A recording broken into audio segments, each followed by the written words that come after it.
প্রশ্ন ছিল তারকর্তা, তুমি তোমার এই হরিলীলামৃত লিপিবদ্ধ করলে জগতের গায়ে।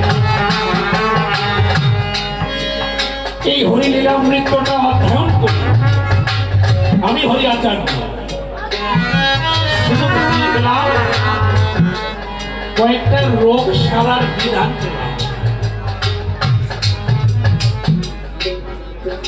তুলগোলা ঢেলে পরে কিছু যাবে সেরে শুনে কথা তোমার বাড়ি গেলে সবাই পায়। ভালো করে কথা বলা তুমি আমার প্রভাবে, ভালো করে তোমায়। এরপরে কাঁচা লঙ্কা পান্তা ভাতে খাতি হবে, তেঁতুল গোলা খাতি হবে। কয়েকটা রোগ সারার বিধান পেলাম হরিলীলামৃতে। আর পেলাম প্রাণ দান লীলা, বাছুর মরলে বাছুর ভালো হয়েছে, প্রাণ ফিরে।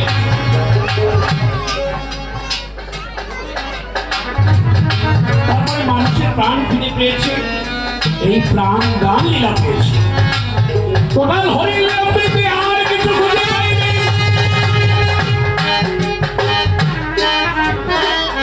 তুমি আমার কথা বাবা, তুমি নাম লিখতে জগতে গ্রন্থের নাম দিলে হরিলীলামৃত। এই হরিলীলামৃতের অমৃত কোথায়? এই অমৃতের সন্ধান আজকে ভক্তদের দিয়ে।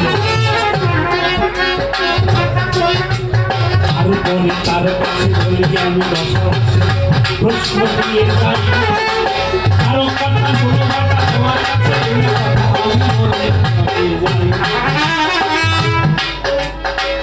তারপরে কি প্রশ্ন ছিল? কারণ অনেক ভক্তরা পরে এসেছে, তারা শুনতে পাইনি, এই জন্য একটু ভালো করে আমার নোট করে দেয়। এই জগৎ সংসারে নারী থেকে যারা ছিল দূরে যাচ্ছি কথা প্রকাশ করে, তাদেরকে বলা হতো ব্রহ্মচারী। দেখেন, স্ত্রী গ্রহণ না করে হওয়া যায় স্বামী, আর স্ত্রী গ্রহণ করে হওয়া যায় আসামি। জগৎ স্ত্রী গ্রহণ করলো না, তাও জগতের স্বামী হলো। বিবেকানন্দ স্বামী হলো, স্ত্রী গ্রহণ না করলো, থাকিয়া ব্রহ্মচারী। আর লোকনাথ সেও ব্রহ্মচারী। কেউ কখনো নারী গ্রহণ করে নাই, চিন্তা করি কোন শাস্ত্রে আছে হয় নারী হয় ব্রহ্মচারী।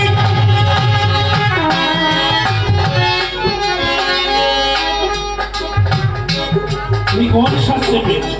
তুমি একমাত্র হরিলীলামৃতেই পেয়েছ। তাহলে আমার প্রশ্নটা কিছু এত সহজ ছিল না। কিন্তু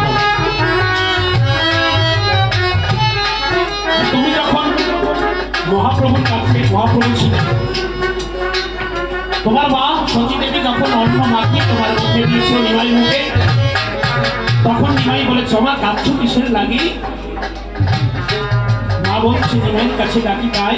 নিমাই ভাবলে তোকে শেষ অন্ন খাওয়ানো হচ্ছে, এই জন্য তো জলে ভাসি তোর কাছে জানা।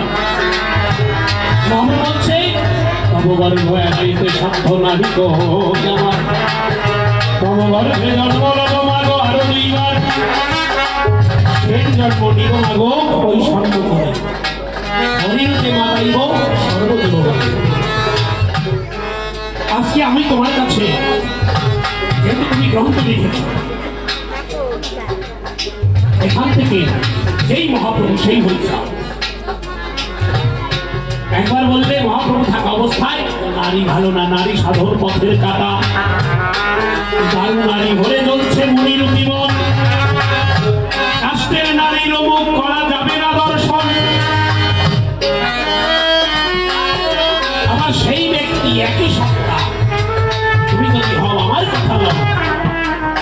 বললাম নারী ভালো না বেশ ভালো না। আবার কেন বললে নই নিজ নারী ব্রহ্মচারী সচ্চরিত্র ভাবে পরবর্তী পরশতী বহুনায় স্পর্শে তুমি না ডাকলে হরি তোমার ডাকি। তাহলে আসলে তোমরা এই যে অবতার পুরুষকে লিপিবদ্ধ করে নাকি আসলে এরকম দোষের ভাগী না তোমরা কলম দিয়ে দোষ দাও?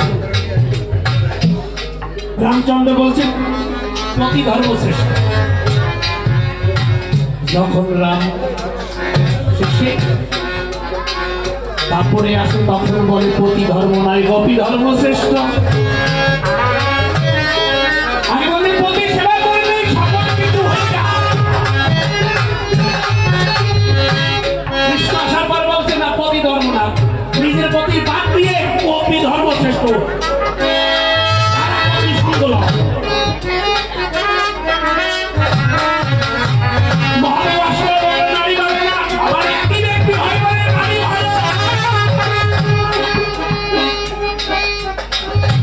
এই নারী নিয়ে কি করে হয় ব্রহ্মচারী?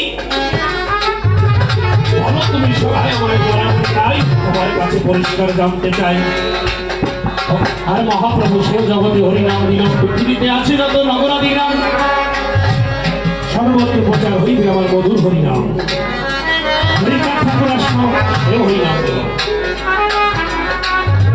এই দুই হরিনামের কোনটা আসল? হরিনামের তাই সে হরিনাম মহাপ্রভু দিল হরিচাঁদ গোসাই। দুই হরিনামের কিবা পার্থক্য বলো তুমি, বলো আমার কাছে, তোমার কাছে এলো বিষয় আমার। আর এই দুই হরিনাম মহাপ্রভু দেওয়া হরিনাম আর হরিচাঁদ ঠাকুরের দেওয়া হরিনাম যদি একই হরিনাম হয়, ভারত সরকার এমন একটা বার্তা দিবে শরীর চায় যাচ্ছি কথা প্রকাশ করি নতুন বৈষ্ণবের লোকটা ভুলে গিয়ে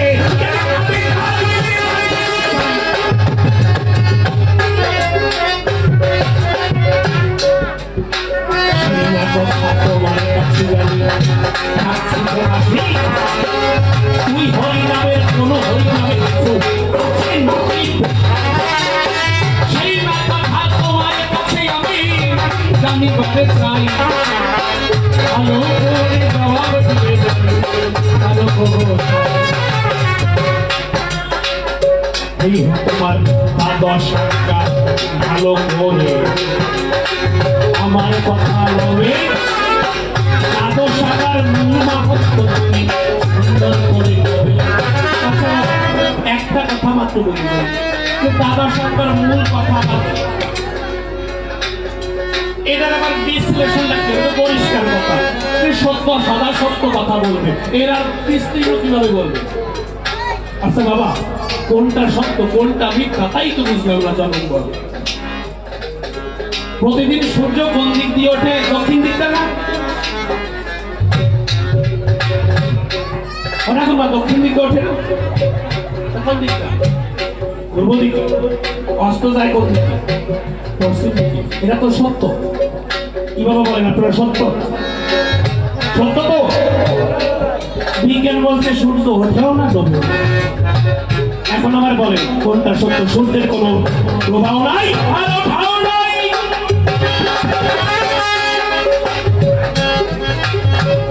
কোনটা সত্য তাই বলো? সত্য কোনটা কোনটা মিথ্যা তাই তো বুঝতে পারি। পরের স্ত্রী মাতৃজ্ঞান করবা। আচ্ছা পরের স্ত্রী সেরে মাতৃজ্ঞান করবো আর পরের স্বামীদের কি জ্ঞান করবো তাই বলে চলো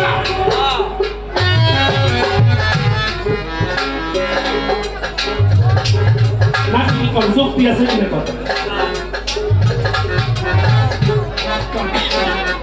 অপবিত্র ব্যক্তির প্রতি জাতিভেদ করিও না, পবিত্র ব্যক্তির প্রতি জাতিভেদ করিও না। তার মানে অপবিত্র ব্যক্তির প্রতি জাতিভেদ করা যায় নাকি? এখনো ভাবে দ্বাদশ জানি তোমার কাছে কারণ সরকার হবে দ্বাদশ মূল মাহাত্ম্য তুমি আমার কথা বলে ভালো করে সবার মধ্যে এমনিতেই অসুস্থ থাকার জন্য বলি আপনাদের কাছে কথা বলতে কষ্ট হয় জানি বলা ধরে বটে এই যে আমার পাশে দিদি ভাই সেজন ঐশী এসে সেজন জানি ভালো গান করেছে দেখেছি অবশ্য গত বছর যখন এসেছি আমি এই না সভার পরে আগে কিন্তু গান করে আমি ছিলাম পরে এই বছর জানি শুনব বাসনা অন্তরে ছিল তাই তাই পেটে দিদি বলে আগের দিন হয়ে গেছে সেও আমায় খারাপ বলে রাখে বলি তবে দিদি এই কথা কি আর হলো ভাবে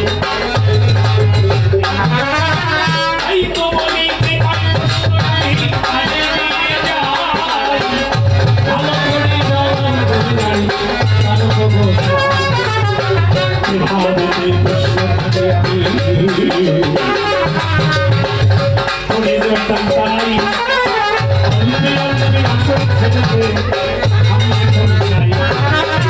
অনেক সময় থেকে আমি দেখতে পাই ভালোভাবে বেশি কথা দেব না আর বক্তৃতা আমি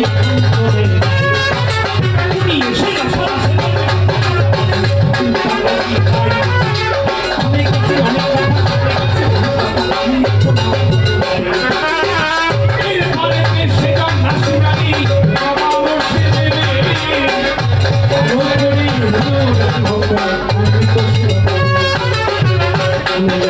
অনেক সময় জানি ভুল ত্রুটি হলে আমার করি জায়গা থেকে মারণ অন্তরণ চলে তবে তোদের সেই বলে আমার কোনো প্রয়োজন নাই এইখানে কি আর পরে সভাতে আসিয়া ভালো ভালো কথা আসলে